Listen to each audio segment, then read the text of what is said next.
नमस्कार मंडळी, कसे आहात? मस्त आहात ना? आज आपण तिखट शंकरपाळी बनवणार आहोत।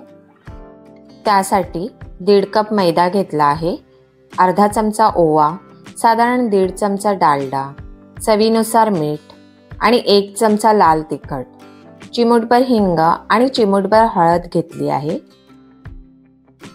ताटामध्ये डालडा घेऊन बोटाने 4 ते 5 मिनिटं त्याला चांगलं फेटून घेऊया।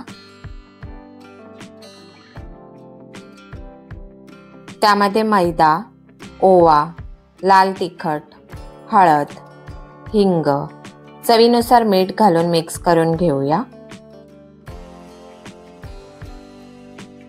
डालडा संपूर्ण पिठामध्ये व्यवस्थित मिक्स झाला पाहिजे। पिठाची या प्रकारे मूठ तयार झाली पाहिजे।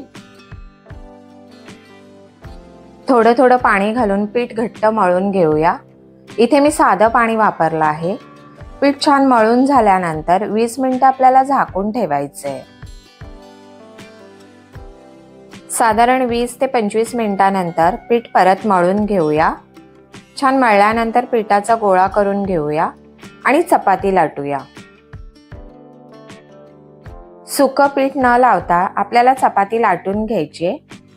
थोडी जाडसर अशी लाटायची आहे, इतक्या जाडीची असली पाहिजे। शंकरपाळी कातणीने कापून घेऊया।